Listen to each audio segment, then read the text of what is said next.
Fun भी होगा, मस्ती भी होगी। स्वागत है आपका अपने यूट्यूब चैनल जीएसटी विद साहिल में, जहां आज जो हम बात करने वाले हैं वो है सीए इंटर और सीए फाउंडेशन का रिजल्ट आउट हो चुका है और रिजल्ट का क्या परसेंटेज रहा, क्या एनालिसिस है और जो बच्चे पास नहीं हो पाए उन्हें आखिरकार क्या क्या स्टेप्स उठाने हैं, तो उसके बारे में पूरा वीडियो रहेगा। वीडियो को देखने से पहले आप लाइक करें, शेयर करें और ये जो सब्सक्राइब का बटन दिया हुआ है उसको क्लिक करें। तो यार सीए इंटर का जो पास परसेंटेज है वो आप देख पा रहे होंगे स्क्रीन पे। फर्स्ट ग्रुप 14% बच्चे पास हुए और सेकंड ग्रुप 22% बच्चे पास हुए। बोथ ग्रुप्स का भी रिजल्ट काफी अच्छा है, तो 14% बच्चों ने बोथ ग्रुप्स पास करा। और अगर हम नंबर की बात करें तो 6781 students have cleared both groups of CA inter, और इनको बहुत बहुत बधाई, क्योंकि अब ये अपने जीवन का नया पड़ाव दैट इज सीए फाइनल में जा रहे हैं। ग्रुप 2 सर ज्यादा स्टूडेंट पास हुए हैं as compare to group 1। Costing game changer था। कॉस्टिंग वाले टॉपिक में, कॉस्टिंग वाले सब्जेक्ट में बच्चों ने खूब सारी एग्जामिशन स्कोर करी है, तो कॉस्टिंग ने ऑडिट को बचा लिया। ग्रुप 1 में टैक्सेशन में बच्चों के नंबर काफी कम आए हैं, टैक्सेशन की चेकिंग भी थोड़ी बहुत टफ हुई है। अब जो हो गया सो हो गया, देखते हैं आगे क्या। सीए फाउंडेशन, तो फाउंडेशन में भी अच्छा रिजल्ट इंस्टीट्यूट ने अनाउंस करा है। ऑन एन एवरेज 22% बच्चे पास हुए हैं और मजे की बात यह है कि मेल जीत चुके हैं, क्योंकि फाउंडेशन में हमको अलग से भी मालूम है कि मेल ने कितने पेपर दिए हैं और number of candidates appeared in male और number of candidates appeared in female, तो उससे मालूम पड़ता है कि भैया थोड़ी सी मेल की संख्या ज्यादा है। ठीक है सर। अब जो मुद्दे की बात है वो ये है कि जो लोग पास नहीं हो पाए, जिनका भी रिजल्ट किसी भी कारण की वजह से अनसक्सेसफुल रहा, तो व्हाट टू डू नाउ, अब क्या करना है। देखो, मैं खुद सीए इंटर में 2 बार फेल हुआ था। उसके बाद मैंने ये एनालाइज करा कि आखिरकार मिस्टेक कहां हो रही है। सीए फाइनल बोथ ग्रुप्स मैंने एक ही बार में निकाले थे और सीए इंटर जब मैं फेल हुआ था तो मुझे उस टाइम पे तो बड़ा रोना सा आ रहा था कि यार अपन क्यों फेल हुए, अपन ने इतनी मेहनत करी। बट उसके बाद सीए फाइनल में मेरे को रियलाइज हुआ कि यार भगवान ने सही कर अपने को फेल करके, क्योंकि जो हमारे तौर तरीके थे पढ़ाई करने के वो थोड़े से गलत थे। तो हो सकता है आपके भी पढ़ाई करने के तौर तरीके गलत हो, या हो सकता है आपके पढ़ाई करने के तौर तरीके तो सही हो बट आप एग्जाम देने से पहले थोड़ा सा घबरा जाते हैं। तो सबसे पहली बात, जो हो गया सो हो गया।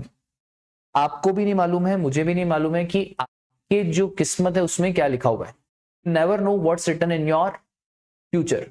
तो अब जो हो गया सो हो गया, उसको तो हम बदल नहीं सकते, बट अब आप क्या चेंजेस कर सकते हो वो बहुत इंपॉर्टेंट है। सबसे पहले इवैल्यूएट योर मिस्टेक्स। जो भी गड़बड़ हो गई है उन्हें इवैल्यूएट करो। देखो, कुछ तो कमी रही होगी तभी आप फेल हुए, वरना आप पास हो जाते। आप कुछ भी मत करो, डायरी पेन लेके बैठो और डायरी पेन लेके एनालाइज करो कि आखिरकार हम कहां पे लैग कर गए, कहां पे हमारी मिस्टेक्स हुई है। हो सकता है हमने appropriate amount of mock test नहीं दिए हो सकता है हमने रिवीजन टेस्ट पेपर एमटीपीस को सीरियसली ना लिया हो सकता है हमने आईसीएआई के मॉड्यूल्स को एक जगह साइड कर दिया हो सकता है कि फैकल्टी ने जो हमको बोला हमने फैकल्टी की बातें कम मानी हो और अपनी ज्यादा चलाई हो सकता है आखिरी के दिनों में हमारा जोश ठंडा पड़ गया हो। There are an number of mistakes that you have committed. इस बात को आपको एक्सेप्ट करना पड़ेगा कि भैया गलती तो हुई है। और अगर आप कसूरवार ठहराओगे कि फलाने फैकल्टी की वजह से मैं फेल हो गया, आईसीएआई की वजह से मैं फेल हो गया, इसकी वजह से मैं फेल हो गया, तो शायद आपका अगला अटेम्प्ट भी आपको अनसक्सेसफुल देखने को मिले। देखो, मेरी बात का बुरा मत मानना, मैं आपका बड़ा भाई हूं और एक बड़ा भाई अपने छोटे भाई बहनों के लिए हमेशा अच्छा ही सोचता है। तो यू हैव टू थिंक कि हम आखिरकार क्या गड़बड़ कर रहे हैं, क्या मिस्टेक्स हो रही है, वो आपको खुद को एनालाइज करना पड़ेगा। उसके बाद ही आप अपना नेक्स्ट स्टेप लो। उसके बाद एक्सेप्टेंस बहुत बड़ा गेम चेंजर है। एक्सेप्ट कर लो कि हाँ भाई हम फेल हो चुके। अगर आपने एक्सेप्ट कर लिया कि हाँ वी आर अनसक्सेसफुल, तो जाके आपका नया रास्ता खुलेगा। आप इसी ईगो में बैठ गए कि यार नहीं नहीं नहीं हम फेल क्यों हुए, तो फिर आपके 1 महीने 2 महीने और स्वैप हो जाएंगे और ऑटोमेटिकली ये जो आगे के 2 महीने हैं वो भी खत्म हो जाएंगे और फिर जल्दी जल्दी अटेम्प्ट आ जाएगा। तो अब जो हो गया सो हो गया, जस्ट एक्सेप्ट कि you have not cleared the exam, कोई घबराने की बात नहीं है। देखो पास परसेंटेज में आपको क्या बताऊं, तो 80,000 में से 17,000 बच्चे पास हुए और 1 लाख में से 15,000 बच्चे पास हुए, मतलब फेलियर का परसेंटेज बहुत ज्यादा है। और देखो सीए का पेपर है यार, कोई हल्का पतला पेपर थोड़ी लिखने, सीए के पेपर में पास फेल चलता रहता है, ठीक है। कोई हम बीकॉम और बीकॉम थोड़ी हैं कि भैया इसमें 100% बच्चे पास हो जाएंगे, तो इसमें होता ही है ऐसा। उसके बाद आज तो चला गया, व्हाट अबाउट टुमारो? देखो आज तो आपका जाएगा ही जाएगा, जो हो गया सो हो गया। कल से you have to restart, no matter what, from tomorrow you have to restart anyhow. वापस से पढ़ना शुरू करो। देखो अब जल्दी जल्दी पढ़ाई तो नहीं होगी, क्योंकि आपको जो आपका पास्ट है वो हॉन्ट करेगा, आपको बार बार ऐसा रियलाइज होगा कि यार हम फेल हो गए फेल हो गए फेल हो गए। कोई दिक्कत की बात नहीं है, एक बार सिटिंग करो, पढ़ने की कोशिश करो, 2 घंटे बैठो 3 घंटे बैठो, धीरे धीरे लय बनेगी। और इस फेलियर को अपने ईगो पे ले लो। अगर आपने फेलियर को अपनी ईगो पे ले लिया ना, तो फिर ICAI क्या, इस दुनिया में कोई भी इंसान आपको फेल नहीं कर सकता। बस आप ये समझो कि यार ICAI ने हमको फेल कैसे कर दिया। उसके बाद you have to now decide whether you have to give first group और you have to give second group और you have to give both group. अब ये फर्स्ट ग्रुप देना है, सेकेंड ग्रुप देना है या बोथ ग्रुप देना है, ये अपने इंस्टिंक्ट पे या अपने दोस्त से पूछ के नहीं, जबकि आपके कितने नंबर आए हैं उसके ऊपर डिसाइड करो। मेरे हिसाब से अगर आपका फर्स्ट ग्रुप 300 मार्क्स का है और आपके अगर 100 120 इस रेंज में नंबर आए, भैया तू एक ही ग्रुप दे।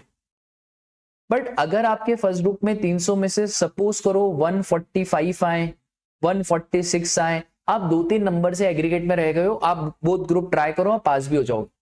क्योंकि सेट ऑफ बहुत शानदार चीज है, सेट ऑफ अच्छे अच्छों को पास करा देता है। आपके दोनों ही ग्रुप में नंबर काफी कम है, फिर आप एक ग्रुप दो, आप अपने आप को इवैल्यूएट करो, ईगो स्टिक मत बन। उसके बाद फिर आप ये डिसाइड करो कि आपको कौन सी क्लासेस लेनी है, whether you have to take fast track, you have to take revision or anything else is pending in your bucket list, उसको फटाफट से खत्म करो। अमेंडमेंट्स देखो 10 से 15 मार्क्स का पेपर DT IDT में भी अमेंडमेंट में से आया था, तो you have to cover amendments. तो आपका अभी थोड़ा बहुत कोर्स में थोड़े बहुत अमेंडमेंट्स आए होंगे, उनको कवर करो। देखो GST के अमेंडमेंट्स मैंने इस चैनल पे डाले हुए हैं, GST के अमेंडमेंट्स का तो कोई टेंशन की बात ही नहीं है, बट बाकी जो सब्जेक्ट्स में जो चेंजेस हुए हैं उनको पक्का से गो थ्रू कर लेना। और जो हुआ अच्छा हुआ, बस हमें आज रियलाइज नहीं हो रहा है, जो हुआ अच्छा हुआ। भविष्य में जाके आपको 100% ये रियलाइज होगा कि यार अब जो उस टाइम पे हुआ था वो अच्छा ही हुआ था, ठीक है।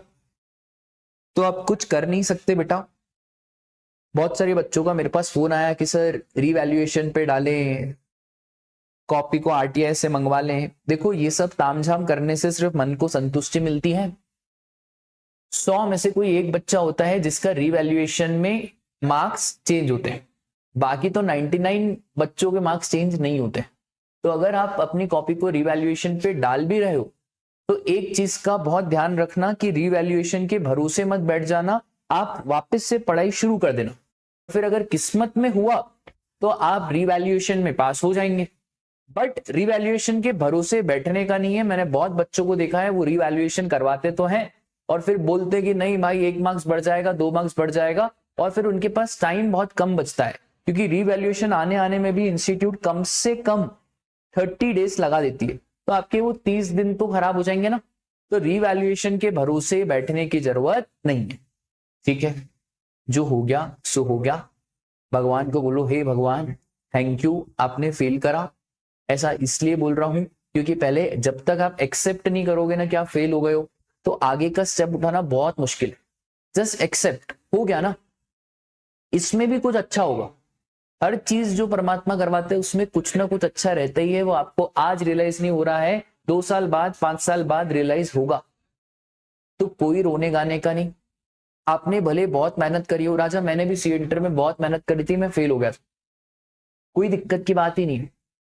और मैं आपसे कनेक्ट कर पा रहा हूँ, जितने भी बच्चे पास नहीं हो ना, मैं उनसे बहुत कनेक्ट कर पा रहा हूँ, क्योंकि मुझे मालूम है वो दर्द कि साला जब बच्चा पास नहीं होता है और जो उसके घर वाले रिश्तेदार उसको ताना मारते कि बेटा सीए छोड़ दे, तेरे से नहीं हो पाएगा, वो दर्द मैंने सहन करा हुआ है। तो बिल्कुल मत घबराओ, अगले अटेम्प्ट में मैं आपके साथ हूं और अगला अटेम्प्ट हम मिल बांट के निकालेंगे। और इसी बात पे आप कमेंट सेक्शन में एक चीज लिख के जाना कि सर इस बार नहीं हुआ तो क्या, अगली बार मैं आपको CA inter, CA foundation clear करके बताऊंगी या बताऊंगा। तो अपने नाम के साथ लिख के जाना सीए इंटर पास और सीए फाउंडेशन पास। वीडियो अच्छी लगी हो तो लाइक करें, शेयर करें, और वो जो सब्सक्राइब का बटन है उस पर क्लिक करें और वो बेल आइकन पे भी क्लिक करें। तब तक के लिए tata bye bye, take care, जय श्री कृष्णा।